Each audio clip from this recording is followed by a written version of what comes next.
happy Tuesday. I am joined this week by another incredible guest, a dear friend of mine and someone who I admire greatly. We have had him on the show before. We're going to be talking an extension of the role of a bank CEO. So with me today, I have Javier Rodriguez Soler, who is BBVA's USA President and CEO. Javier, so nice to see you again. Thanks for being here. So nice to see you again, Scarlett. Looking forward to this conversation. So, I was sitting here and thinking about what's happened in the first half of 2020. You and I spoke back in November when we were at NASA, and I really thought it'd be super interesting to get your perspective. There's been a lot of unforeseen situations happening around the globe, and you're still fairly new to your tenure as BBVA USA CEO. So as you look back, it's been about a year and a half now as CEO. What stands out most to you?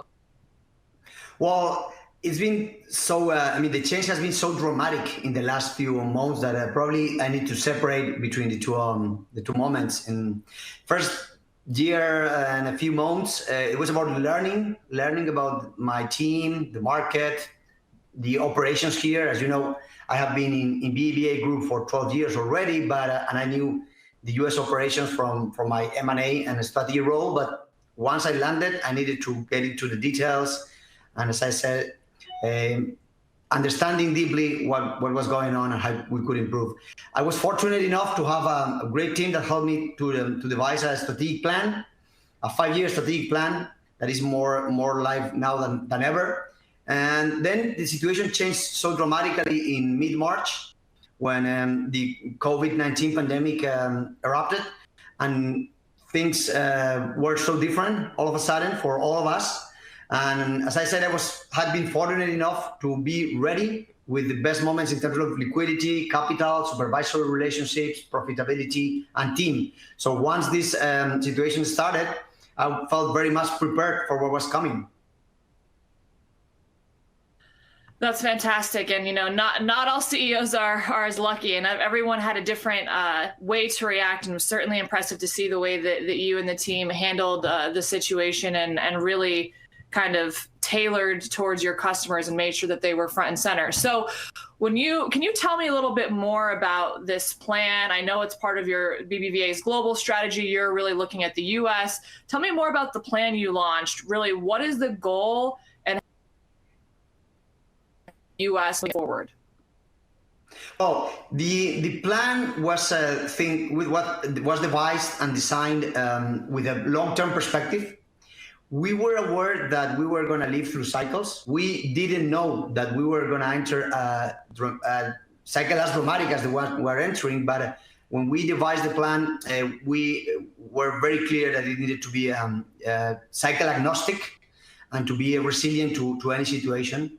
And what has happened is that many of the aspects of the strategic plan that we thought were going to take years have accelerated enormously in the current situation. So there are two aspects. It consists of 6 pillars, but there are two aspects that I want to highlight to you, Scarlett, which are very relevant and have become so prevalent and so much at the forefront of our priorities. In our plan, we define the need to help our clients with their financial health. So I cannot think about something more timely now than about talking about the financial health of our clients.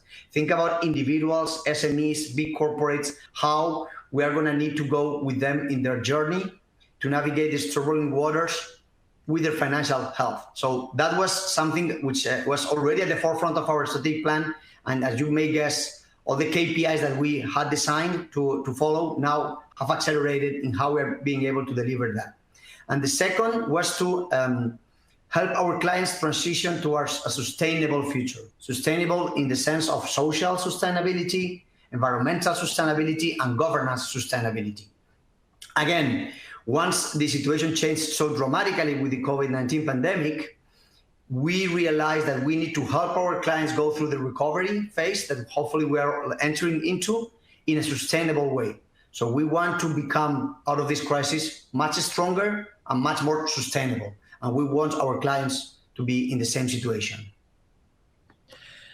think it's really smart to go in from the beginning from a cycle agnostic mindset. So, you highlighted two of the pillars that are certainly applicable now in financial wellness and sustainability. How do you think that what has happened in the world with the global pandemic has impacted the plan overall? Do you think that it's kind of accelerated these two key points that you talked about? How has it impacted your overall plan? Because being cycle agnostic is great, but I don't think anyone could have fully predicted what we're really seeing right now. So how has that impacted what you guys have been doing? Yeah, well, the main impact is, let's face it, of course, as I commented, we were fortunate that we needed to start the situation with a very strong liquidity and very strong capital, and at a historically high level of the relationship with our supervisor, which is, as you know, so critical for banks. So now, moving forward, all banks are going to face a challenge in profitability, mainly due to two aspects. Number one is interest rates at very low levels make the banking profitability more challenging. That's very obvious. And number two, the provisioning of bad credit, it's been necessary, and it'll be necessary still for a few quarters.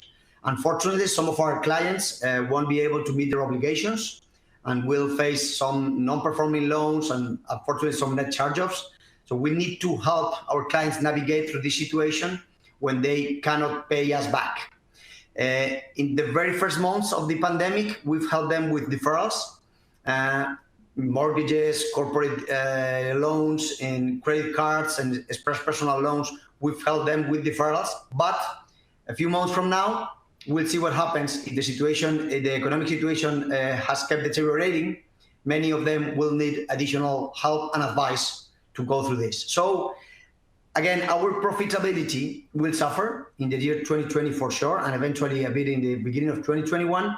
But with the resilience that we will show with capital, liquidity, and relationship with supervisors, we'll be able to overcome the difficulties and become stronger and much more profitable even than we were.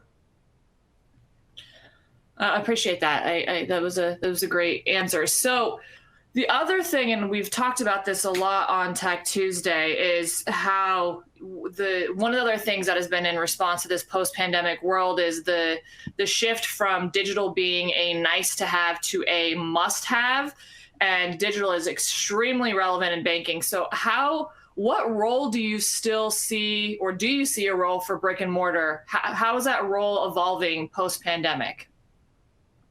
Well, first about digital and then about brick and mortar, which are so much complementary. As you know, Scarlett, because you were here with us, we had been investing for more than a decade, much more than our competitors in technology and in digital. Specifically in the US was the market which clearly we invested, I would say, disproportionately versus our competitors. Many in the industry thought that we were investing proportionally too much for our size. And now these investments are obviously paying back very, very fast. Everybody now is trying to move to digital much faster and to catch up. We were fortunate to have the best mobile banking app in the US banking industry. We had all our colleagues that were already in the culture of moving our clients to digital, both in commercial and in retail activities. So once the situation changed so fast, we had been one of the fastest adapting to the new reality, which everything has become much more remote and will stay much more remote for long. But what happened brick and mortar? Well, brick and mortar, and I would say human interaction is as critical as ever. Again, to help our clients with their financial health and to help them transition to a more sustainable future, they need the human interaction. Be it physical or at a distance, they need to feel and know that they have a human at the other side of the line. So, of course, digital channels and digital capabilities allow us to interact with our clients in a much faster way, where they have very simple transactions. They don't need sophisticated advice. They can do everything online. But then when you need an advice, when you are getting a mortgage or a relevant corporate credit, or what type of credit cards fits better your needs, there having a human behind you, giving you the proper advice, it's going to be still very relevant. That's what makes still banks better than pure technology companies in serving the financial needs, because this is a business about humans serving humans, And of course, with the help of technology, as I said, we had been strong believers, stronger than anyone else, on the relevant role that technology plays in interaction among humans, but there need to be people and physical presence in order to have 100% 100% of the needs of the clients properly served. No, I absolutely agree. And I think, and one of the reasons is in our industry, money is something, whether you're a small business, a big corporation, but definitely the small businesses and the end consumers, that's very personal. So that human to human interaction and that relationship is crucial in any type of connection with a financial institution. So I'm certainly a big believer in that. Well, Javier, thank you so much. Really appreciate you taking the time. Thanks for the update.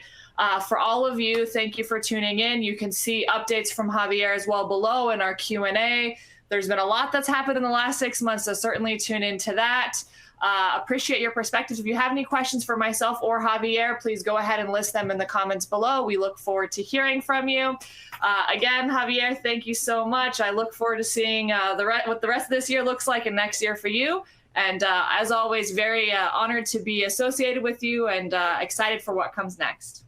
Thank you very much, Scarlett. Thank you. Thank you.